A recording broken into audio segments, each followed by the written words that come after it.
Assalamualaikum warahmatullahi wabarakatuh. Salam dan bahagia Bapak Ibu guru hebat.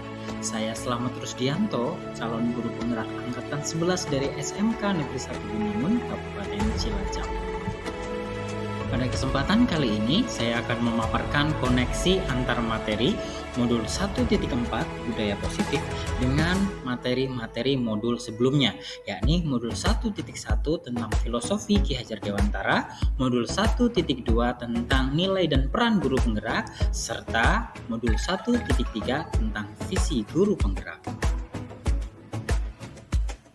Berikut adalah kesimpulan mengenai peran saya dalam menciptakan budaya positif di sekolah dengan menerapkan konsep-konsep inti seperti disiplin positif, motivasi perilaku manusia berubah hukuman dan penghargaan, posisi kontrol restitusi, keyakinan sekolah atau kelas, segitiga restitusi dan keterkaitannya dengan materi sebelumnya.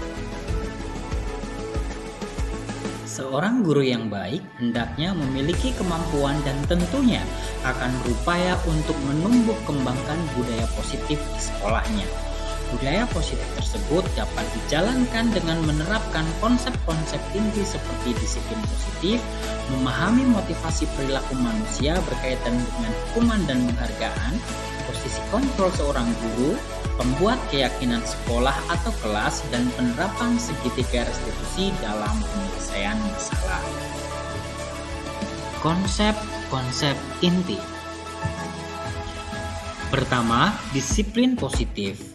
Disiplin positif adalah pendekatan disiplin yang mengajarkan tanggung jawab kepada anak dan mengembangkan kesadaran diri berdasarkan nilai-nilai kebajikan universal. Disiplin positif lebih fokus pada disiplin internal yang memungkinkan siswa mengontrol tindakan mereka sendiri. Dengan disiplin dari dalam diri, siswa dapat memahami dan menyadari tindakan mereka berdasarkan motivasi internal, bukan karena pujian atau hukuman.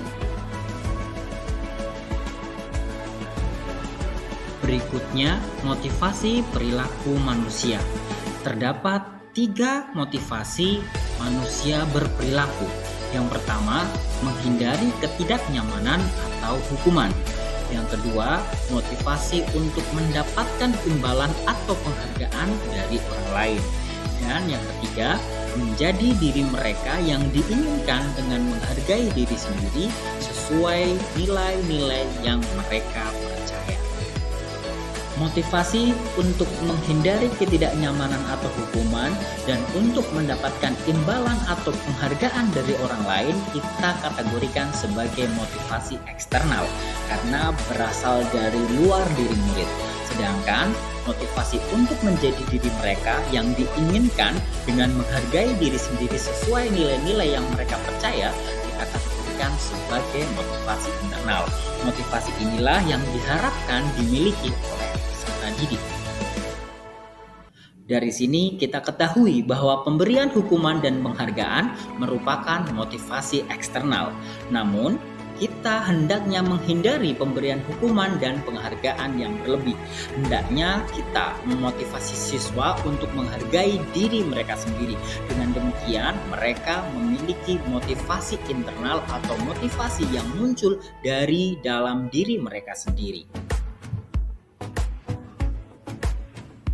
Konsep inti yang berikutnya adalah posisi kontrol seorang guru dalam menghadapi atau mengatasi masalah siswa. Ada 5 posisi kontrol yang bisa diambil atau dilakukan oleh guru ketika menangani masalah siswa. Yang pertama adalah sebagai penghukum, kedua pembuat merasa bersalah, ketiga sebagai teman, keempat sebagai pemantau, dan kelima sebagai manajer. Posisi kontrol terbaik yang hendaknya diambil oleh seorang guru adalah posisi sebagai manajer. Sebagai manajer, guru melakukan kerjasama dengan siswa, memberi mereka tanggung jawab atas perilaku mereka dan mendukung mereka dalam menemukan solusi atas masalah yang mereka hadapi. Posisi manajer mengacu pada restitusi yang memungkinkan siswa menjadi manajer bagi diri mereka sendiri dan menciptakan identitas positif serta keberhasilan dalam diri mereka. Konsep inti berikutnya adalah keyakinan sekolah atau kelas. Dalam hal ini, guru berperan dalam mewujudkan terbentuknya keyakinan sekolah atau kelas dengan adanya kesepakatan antara guru dan murid. Keyakinan sekolah atau kelas berupa pernyataan kebajikan universal yang mudah diingat, dipahami, dan harus diterapkan dalam lingkungan sekolah. Konsep inti terakhir adalah segitiga restitusi dalam penyelesaian masalah.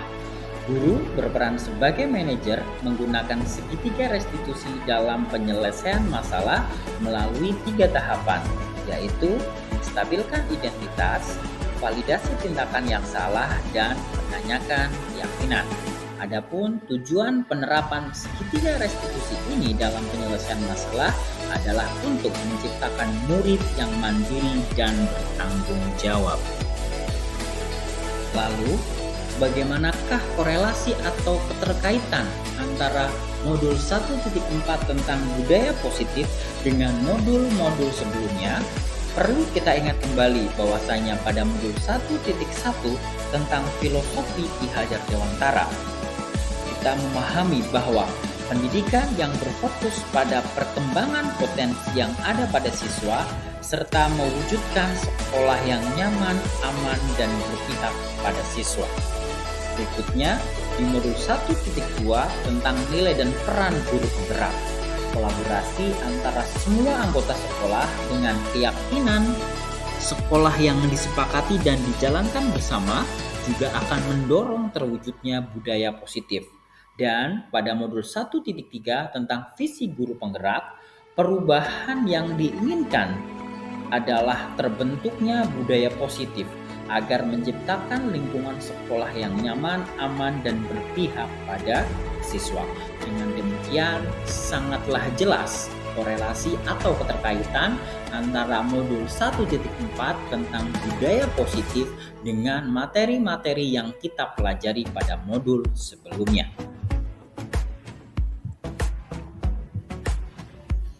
Kegiatan refleksi.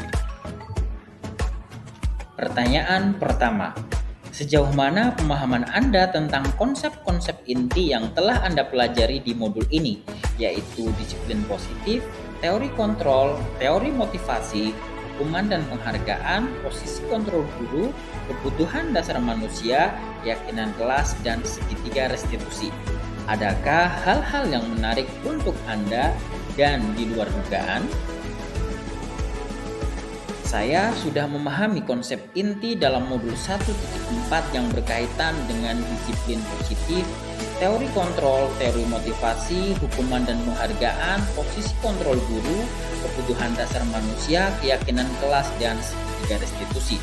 Semua konsep inti ini harus diresapi dalam diri, diwujudkan dalam tindakan, dan dibagikan kepada rekan di sekolah.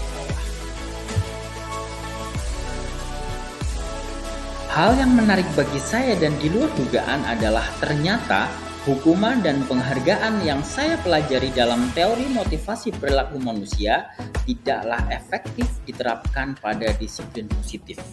Hukuman dan penghargaan datang dari luar diri peserta didik. Perubahan positif yang ditimbulkan tidak bertahan lama, sehingga restitusi adalah hal yang paling tepat.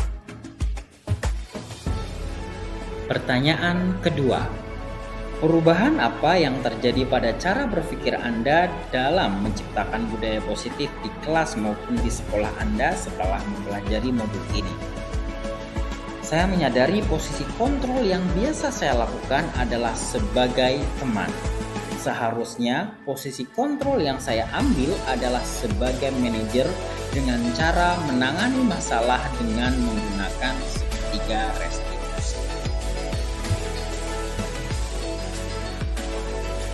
Pertanyaan ketiga, pengalaman seperti apakah yang pernah Anda alami terkait penerapan konsep-konsep inti dalam modul budaya positif, baik di lingkup kelas maupun sekolah Anda? Saya masih sering menerapkan disiplin positif dengan menggunakan hukuman dan penghargaan. Alhasil, perubahan positif yang ditunjukkan oleh siswa tidak bertahan lama. saya juga cenderung mengambil posisi kontrol sebagai teman yang membuat saya terkadang merasa disepelekan. Pertanyaan keempat, bagaimanakah perasaan Anda ketika mengalami hal-hal tersebut? Jujur, terkadang saya merasa bingung ketika menyadari bahwa siswa kembali mengulangi kesalahan yang sama. Menghukum membuat siswa membenci, memberikan penghargaan juga membuat respon siswa berbeda jika tidak ada penghargaan. Pertanyaan kelima, menurut Anda terkait pengalaman dalam penerapan konsep-konsep tersebut, hal apa sajakah yang sudah baik? Adakah yang perlu diperbaiki? Hal baik yang harus saya apresiasi adalah bahwa saya berkomitmen dan berupaya mengubah laku murid yang gagal menjadi baik. Namun, posisi kontrol yang diambil harus diubah, bukan sebagai teman, tetapi sebagai manajer melalui segitiga restitusi. Pertanyaan ke-6. Sebelum mempelajari modul ini, ketika berinteraksi dengan murid, berdasarkan 5 posisi kontrol, posisi manakah yang paling sering Anda pakai dan bagaimana perasaan Anda saat itu? Setelah mempelajari modul ini, posisi apa yang Anda pakai dan bagaimana perasaan Anda sekarang? Apa perbedaannya? Sebelum mempelajari modul ini, ketika berinteraksi dengan murid berdasarkan 5 posisi kontrol, posisi yang paling saya pakai adalah sebagai teman dengan harapan saya bisa mengerti posisi murid. Namun yang saya rasakan semakin dekat dengan murid justru mereka menyepelekan. Setelah mempelajari modul ini, posisi yang saya pakai adalah sebagai manajer. Dengan mengambil posisi sebagai manajer, saya mengajak siswa untuk berdiskusi tanpa membuat siswa merasa disalahkan karena mereka menyadari sendiri. Saya merasa tenang dan dihormati. Pertanyaan ke-7. Sebelum mempelajari modul ini, pernahkah Anda menerapkan segitiga restitusi ketika menghadapi permasalahan murid Anda? Jika iya, tahap mana yang Anda praktekkan dan bagaimana Anda mempraktekannya? Sebelum mempelajari modul ini, saya juga sudah pernah melakukan segitiga restitusi ketika menghadapi permasalahan murid. Tahap yang selalu saya lakukan adalah menstabilkan identitas dengan mengatakan bahwa semua manusia pernah melakukan kesalahan karena tidak ada manusia yang sempurna. Pertanyaan terakhir, selain konsep-konsep yang disampaikan dalam modul ini, adakah hal-hal lain yang menurut Anda penting untuk dipelajari dalam proses menciptakan budaya positif baik di lingkungan kelas maupun sekolah? Hal lain yang menurut saya penting untuk dipelajari dalam proses menciptakan budaya positif baik di lingkungan kelas maupun sekolah adalah tentang teori komunikasi dan kolaborasi, agar budaya positif yang ingin kita upayakan bisa terkomunikasikan dengan baik kepada seluruh warga sekolah dan dilaksanakan dengan baik. Demikian koneksi antara materi modul 1.1, 1.2, 1.3, dan 1.4 yang bisa saya sampaikan. Semoga bermanfaat. Terima kasih atas segala perhatian dan mohon maaf atas segala kesalahan. Saya akhiri, guru penggerak, tergerak, bergerak, menggerakkan. Terima kasih. Assalamualaikum warahmatullahi wabarakatuh.